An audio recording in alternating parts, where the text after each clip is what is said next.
It's your Locked On Flyers podcast for Wednesday, November 1st. Your daily dose of Flyers news, analysis, and high quality content that is excited to talk all things Sabres. Yeah, it'll be fun. We've got special guest Joe Yerdon to do that on today's show. Your Locked On Flyers, your daily podcast on the Philadelphia Flyers. Part of the Locked On Podcast Network. Your team every day.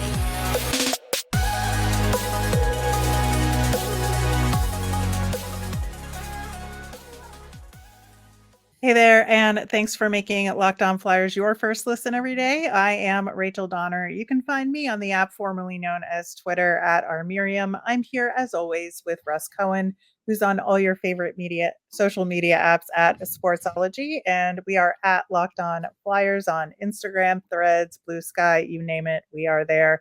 Today's episode is brought to you by Sleeper. Download the Sleeper app and use the promo code LOCKEDONNHL to get up to $100 match on your first deposit. Terms and conditions apply.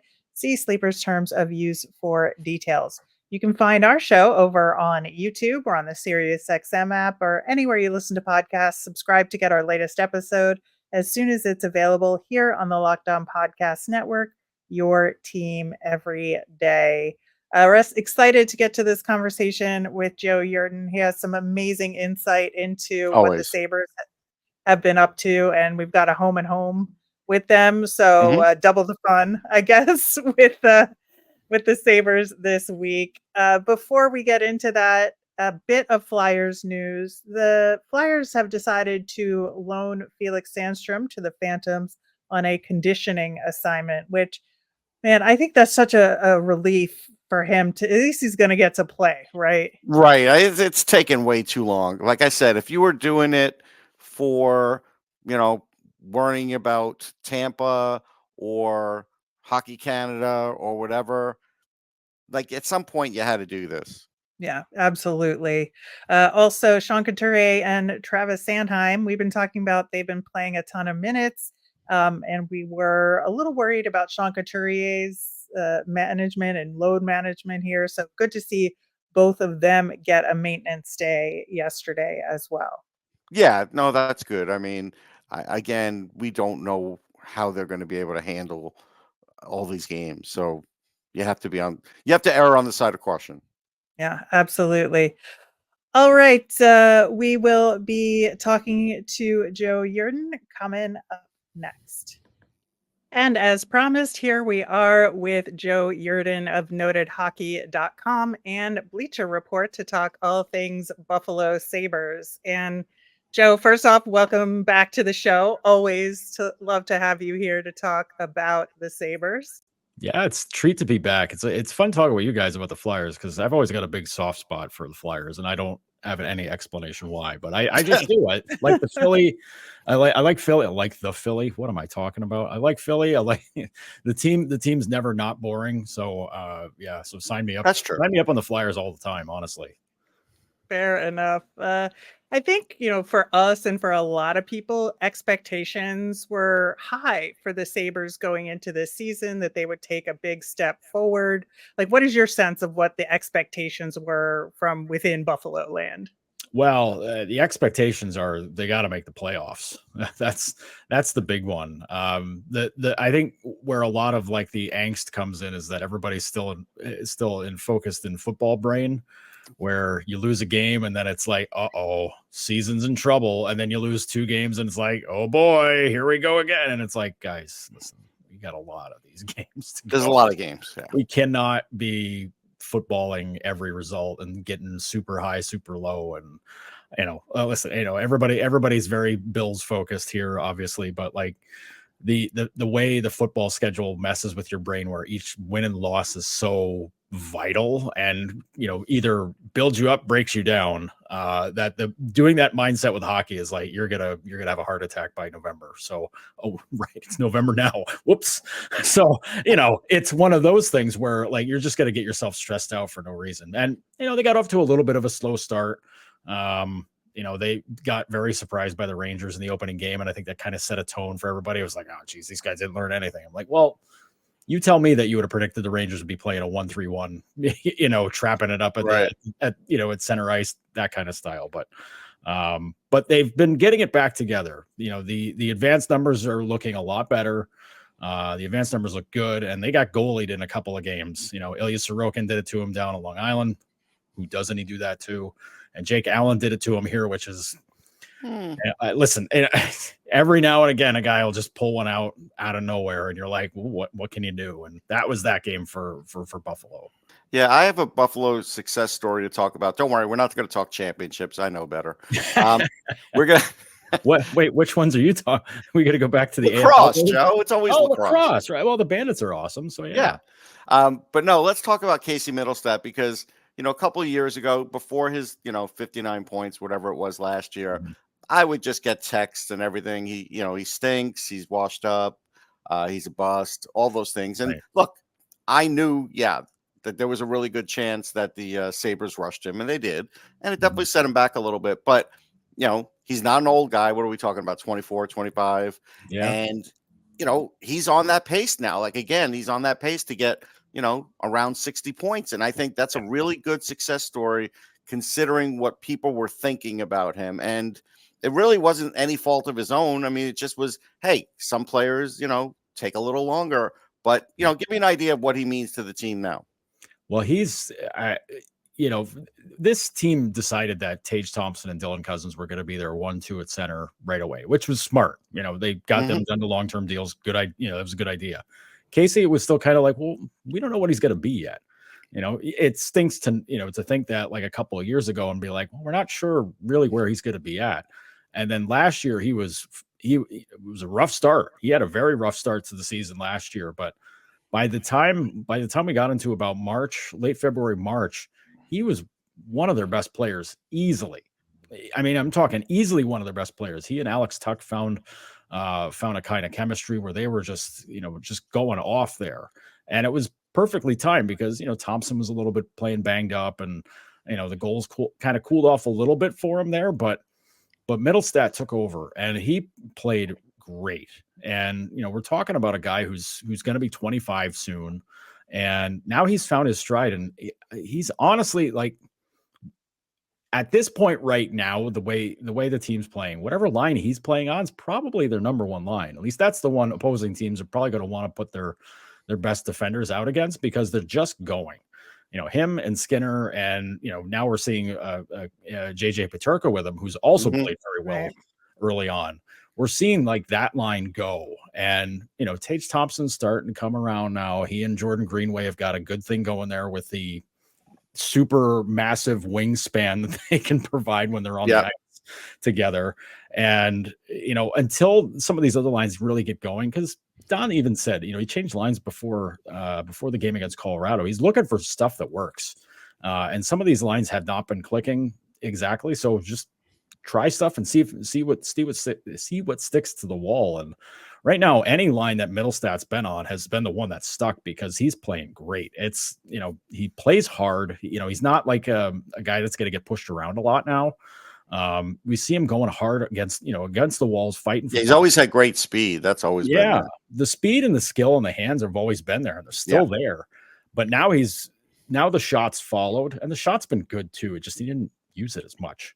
But the shot is really good, and now he's doing a lot of those little things and forcing plays, away from the puck to get it into better spots. It's all those little tiny things that coaches notice on video. People like us don't always notice it right away. Right. They're like, how did that happen? Oh, look at what he did. Okay. All right. I get it now. He's doing that stuff. So that's a huge development for him, and kind of apt timing because he's an RFA this summer. So it'd be very interesting to see how the Sabres handle that, because they've kind of made their commitments around the board as to who the long-term guys are. More with Joe Yerdon about the Buffalo Sabres coming up in our next couple of segments. When you're drafting your fantasy team, do you ever wish you could do the same thing with your business team? If you're building a roster to win the league, you need Indeed. Indeed is the hiring platform where you can attract, interview, and hire all in one place. Don't spend hours on multiple job sites looking for candidates with the right skills when you can do it all with Indeed. Candidates you invite to apply through Instant Match are 3 times more likely to apply to your job than when You only see it in search. So as soon as you sponsor a post, you'll get a short list of quality candidates whose resumes on Indeed match your job description. And then you can invite them to apply right away. They know that when you're growing your own business, you have to make every dollar count. That's why with Indeed, you only pay for those quality applications that match your job requirements. Visit Indeed.com/locked on to start hiring now. That's Indeed.com/locked on. Terms and conditions apply. Cost per application pricing not available for everyone. Need to hire? You need Indeed. On tomorrow's show, we'll have a recap of round 1 of Flyers versus Sabres and what maybe they'll need to do in the next game. The Flyers, of course, play the Sabres tonight at 7 Eastern in the first of that home-and-home series. Catch every second of the Flyers' hometown broadcast with SiriusXM on the SXM app. Search for Flyers. You mentioned Thompson and Skinner a little bit there, and we've seen Tage Thompson, Jeff Skinner, and Alex Tuch on a line together before, and now they're on 3 separate lines. And so that's a huge change for them. Like, what do you think the reasoning was behind that, and do you think it's working?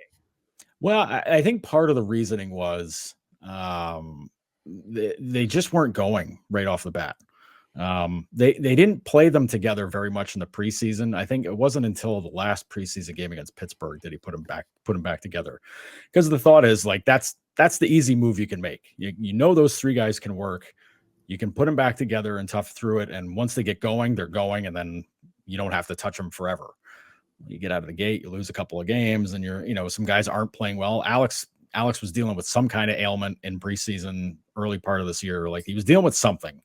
And, we're not privy to that information. Okay, that's fine. But you can tell by the way he was playing. And when one guy's fighting it and the whole line's fighting it, and, it's those kinds of things that can cause like a negative domino effect with the 3 of them. So it was more important because Skinner was going, but like it wasn't clicking with the other 2 guys. Okay, so you separate Skinner, get him with Middlestadt. All right, those guys are working well together. Great, perfect. Let them go. Now you've got Tage working very well with Greenway. It's like, okay, we've got them going. Let's run with that. And now Alex Tuch was the last guy you had to get going. And honestly, the game against Montreal might have been the worst game I've ever seen him play in a Sabres uniform. He just a bad game. And the team recognized it. They were smart enough to know, like, we're talking with him. We're working on it. We're going to get it figured out. Then the next game against Ottawa was his best game of the season, hands down.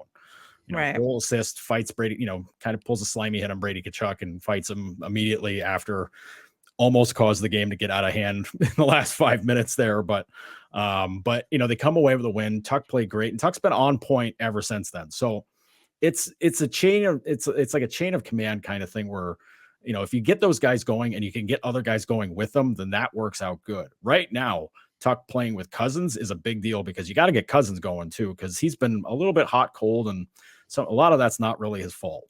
But at the same point, if it's not his fault, you still got to get him going. Right. So you put him with Tuch, and they're working. It's either going to be Olofsson or Tyson Jost on the other side of them on the wing. So, they're still trying to figure some things out there. Like the last game against Colorado. Now, granted, they played a great game. 3 of their lines had a real hard time in that one.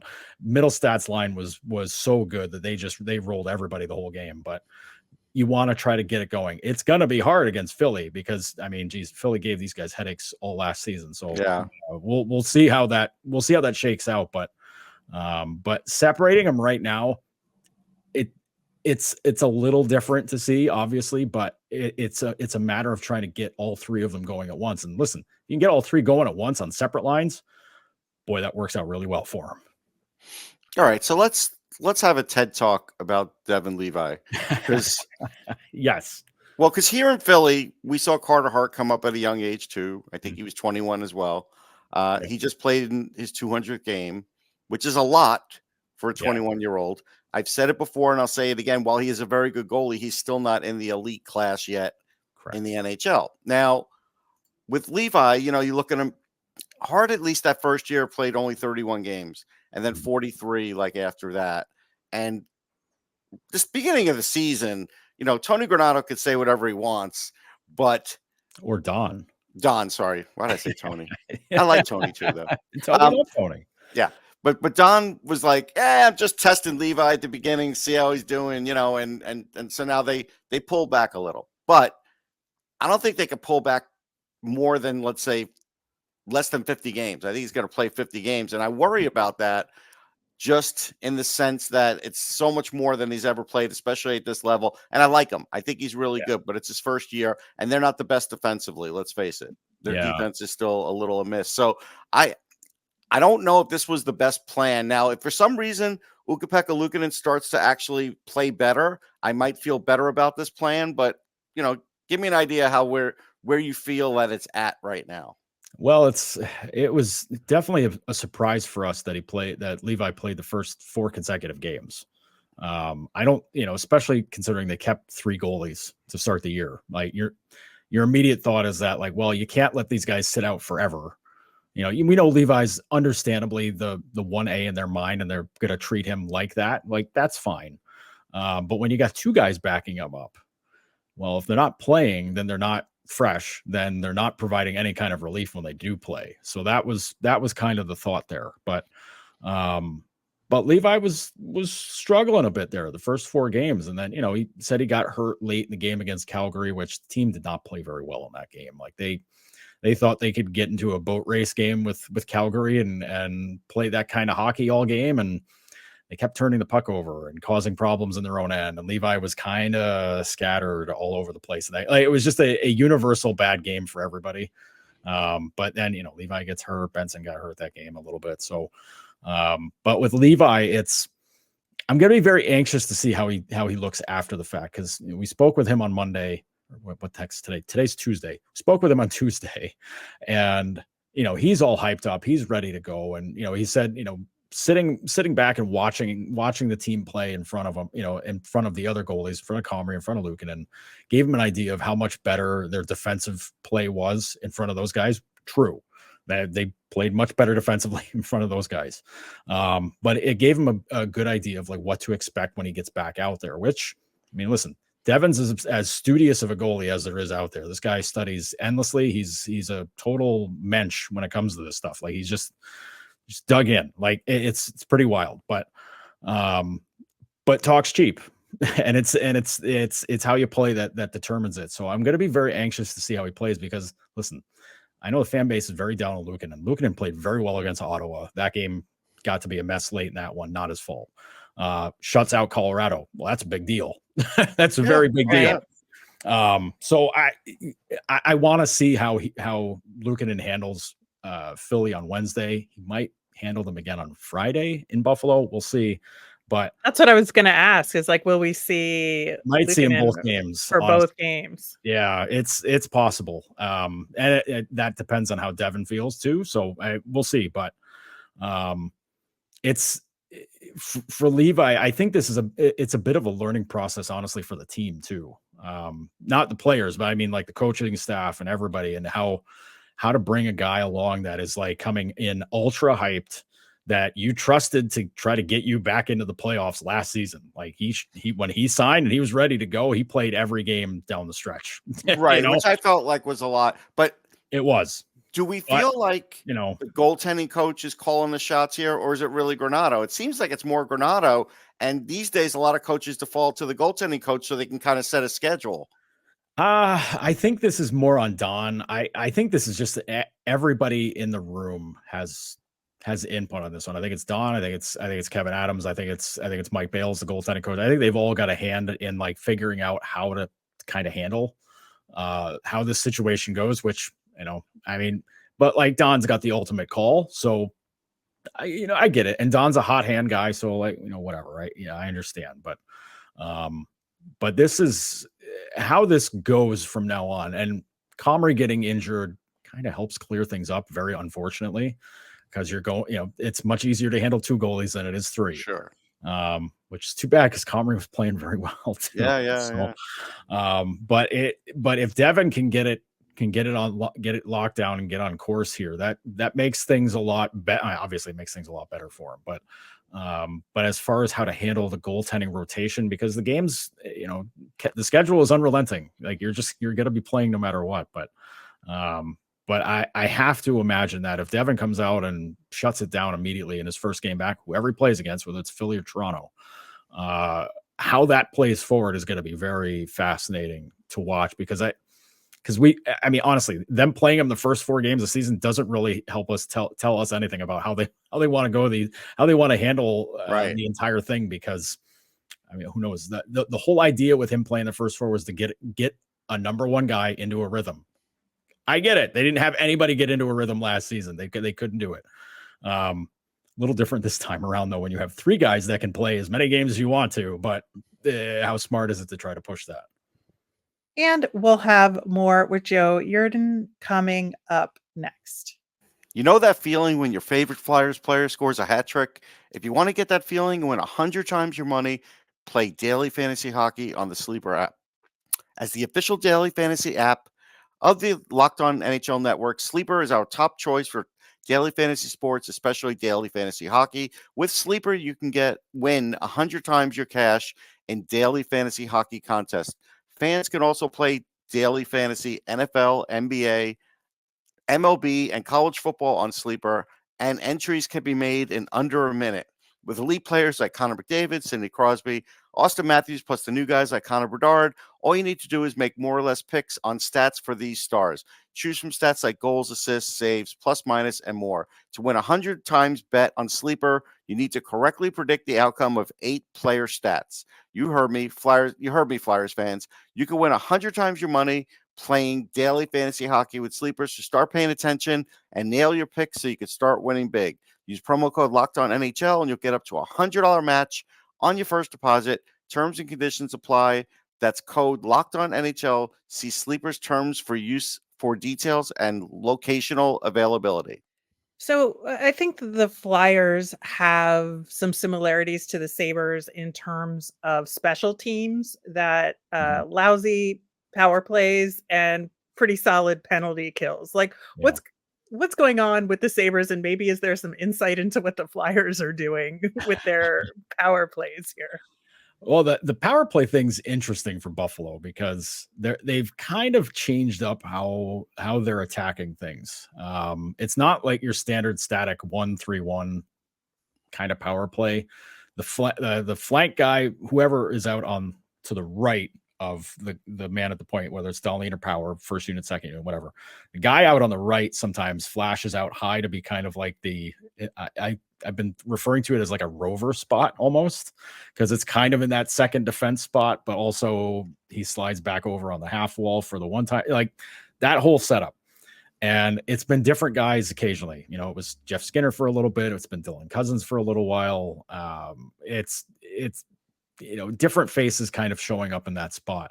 And the first, I want to say, of like the first 11 or 12 power plays they had this year, I want to say easily half of them were part-time power plays, because, you know, the power play started after they were killing a penalty, or a penalty happened while they were on the power play, or, you know, some kind of nonsense like that, where they're not getting the full 2-minute look. It's not clicking just yet. And there's still a lot of the old habits of like, well, let's get it to Tage. Just let him bomb away. And teams know they're going to look for that spot. Like, that's just automatic. Tage is going to draw 2 guys every time the puck goes anywhere to his side of the ice. So it's a little difficult from that spot. And, you know, Dahlin's had some shot blocks there, and some of the other guys, there's been some mishandles and whatever.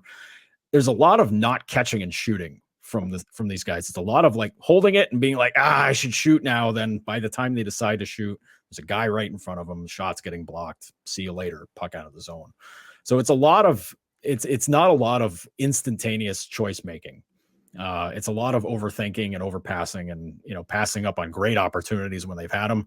Because my goodness, the number of good shot looks they've had where they're like, no, I can pass it to this guy over here. No, just stop doing that. Don't just shoot the puck. It's been a lot. And the second unit has had just a constant litany of guys swapping in and out on it, that there's no cohesion there whatsoever.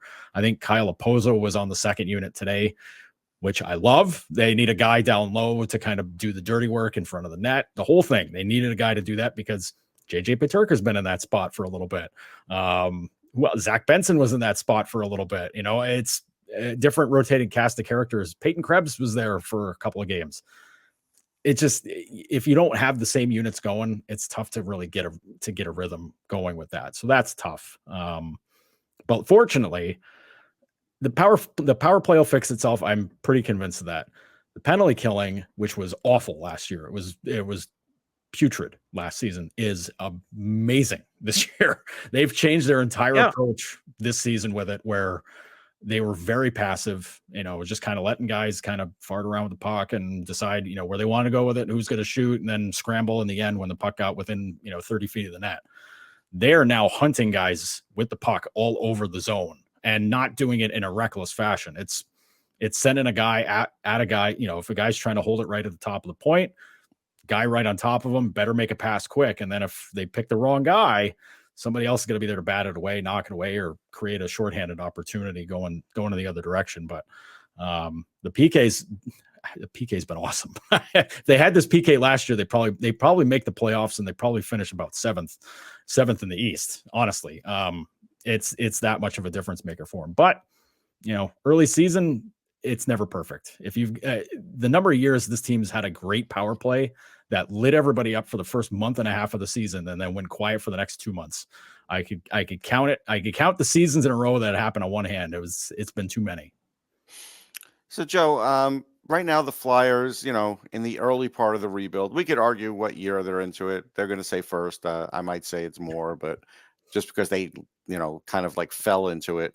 But right now, I look at attendance and they're averaging a little over 17,000. Buffalo's down 29th and only a little over 15. And clearly their rebuild went way too long. And so the question is, you've seen it decay down from where, probably where, better than where the Flyers were, honestly, to this. And do you think, if it takes this long in Philly, like that's something that could happen? And just so Flyers fans understand, give us an idea of how this happens. I think in Buffalo, it's twofold. It happened because the team lost, like, period. Just, you can only take so much losing before you're like, you know what, I'll get tickets again when you guys are actually like winning some games. That there's that. But there was also a part of how management ran things where it was just taking the fan base for granted, because I think back to my first two seasons here, 13, 14, 14, 15, two of the worst seasons in Sabres history as far as performance, what they did. 1 year was, you could argue both years were tank years, whatever. Fans showed up. Fans showed up quite a bit. And, it amazed me that at certain points in both of those seasons that fans were turning out the way they did, because I was like, these teams stink out loud.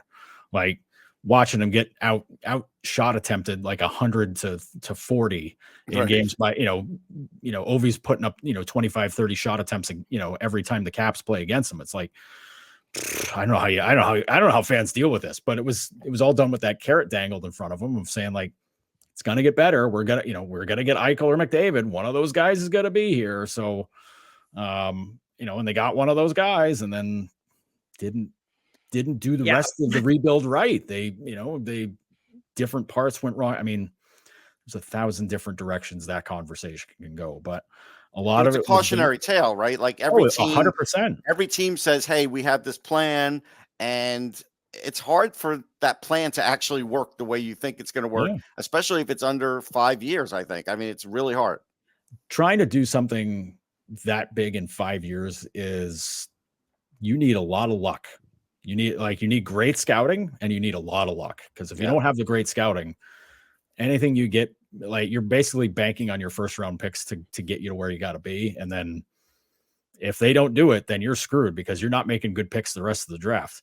I don't have to like help anybody find the Sabres draft history during that whole run and be like, look what else they did, and have everybody go, I see why they lost. Like, they didn't get anybody. They didn't get anything out of anything after the first round. And even some of the first round picks were a little dicey. So it's definitely a cautionary tale. Anybody trying to sell you anything on, like, don't worry, we got this figured out. All you got to do is look at the Oilers and Sabres. Oilers for the Oilers were the OGs of trying to pull this, of, getting lucky in the lottery, getting all the first round picks, and then doing jack squat with anybody else. And being miserable continually, that where it was just kind of like, oh, this is a joke. And then the Sabres started picking up right after them saying like, yeah, don't worry, we'll do it different. And they didn't do it any differently. They still were bad. So, you can run with any kind of conspiracy theories. Like, well, the Bills are good now, so people are spending the money on the Bills. Well, that's Right. true. They're always spending their money on the Bills. So, there's that. But, and listen, I get it. Money's tight for I totally get it. But like, trying to sell people on promises of like, no, really, we're better this time. We swear, wink, wink, that stuff to like, people are smarter than that. Fans are smarter than that. Like it would have been very interesting to see what happened if this team had made the playoffs last year and like that, the hype train would have been immense. Like that would have been crazy. It would have been absolutely bananas here. But I wonder how that would have translated with the season tickets, because last season's performance got a lot of fans back. Like the attendance is still down. Don't get me wrong. But it's a lot better than it was 2 years ago, which that's probably about as low as I mean, we're coming out of COVID, doing all that stuff. Yeah. But it was bad. It was really bad 2 years ago. Cause again, what am I buying into? Like what, if I'm buying season tickets, what am I going to see? And then it took that season for Tage to break out, Skinner scores 30 again. You're like, oh, okay, well, some normalcy. We like normalcy. Then last year was like, oh, this team's almost a playoff team. Great. Cool. I'm back in. They're fun to watch. And that's the big thing. Like they're fun to watch. That's the big seller. Now get to the playoffs. Win something in the playoffs so you can get everybody back.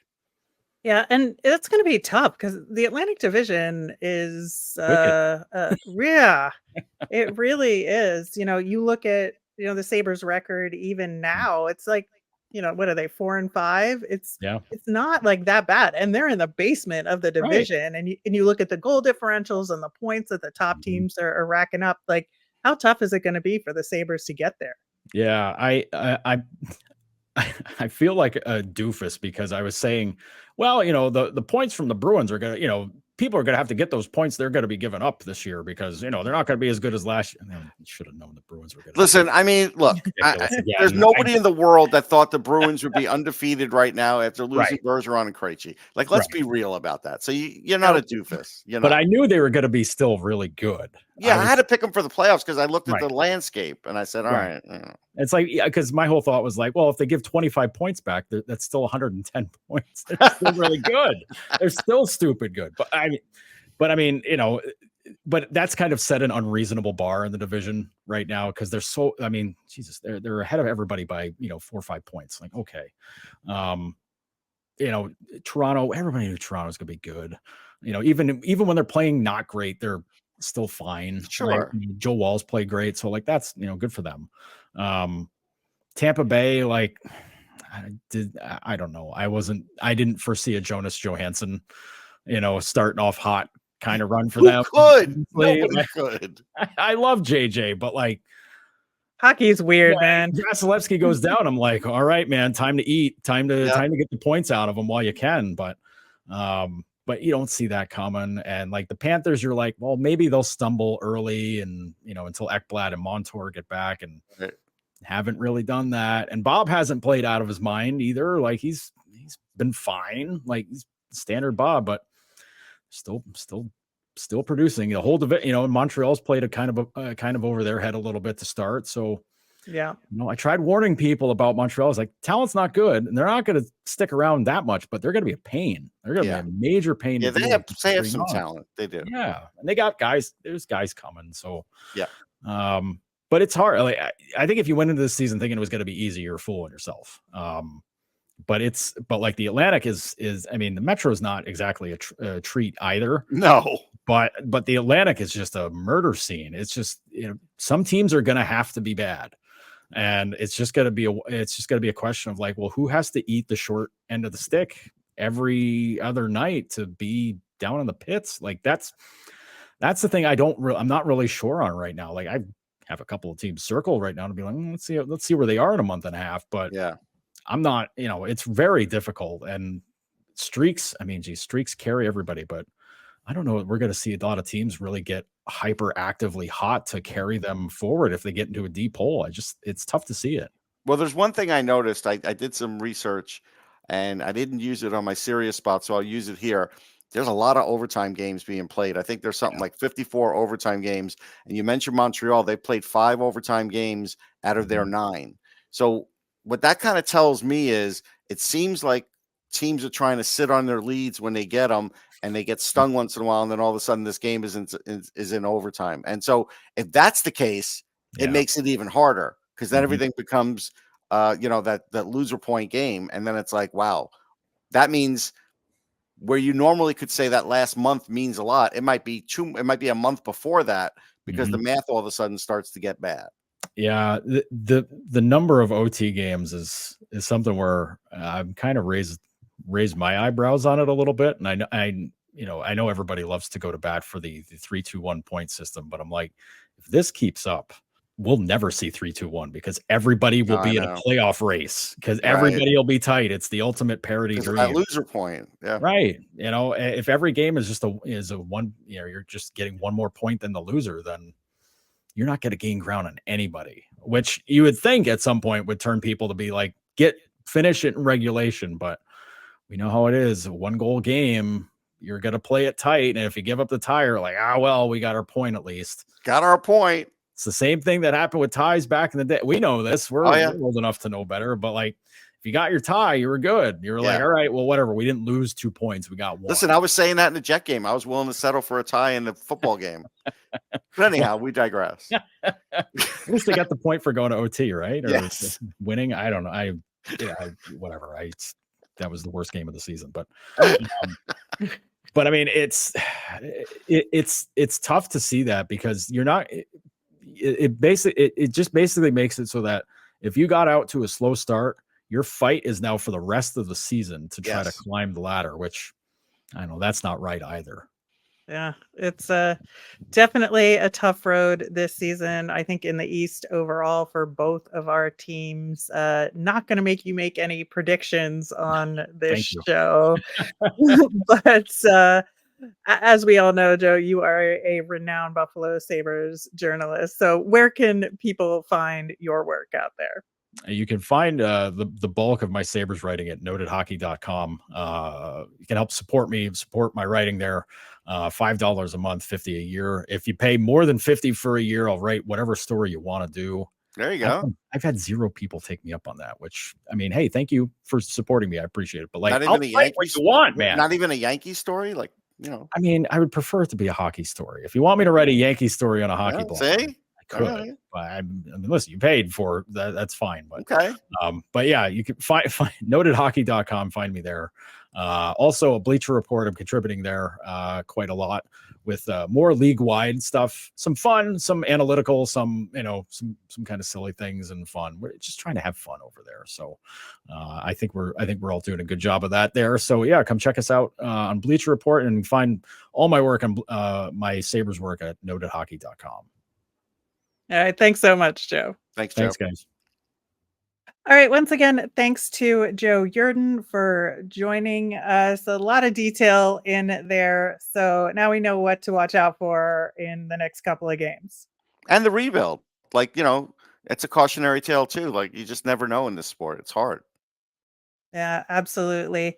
All right, that'll do it for today's show. As a reminder, the Flyers play the Sabres tonight at 7 Eastern in that first of the home and home series. You can catch every second of the Flyers hometown broadcast with SiriusXM on the SXM app. Search for Flyers. And as a reminder, we want to hear from you, especially about that Ed Snyder night tribute. So catch our post over on YouTube that's linked in the show notes, and say what you want to see on January 6th as the Flyers honor Ed Snyder. I am Rachel. I'm on Twitter at rmiriam. That's RMIRIAM. I'm Russ. I'm at Sportsology, SPORTSOLOGY. Have a great day, everyone.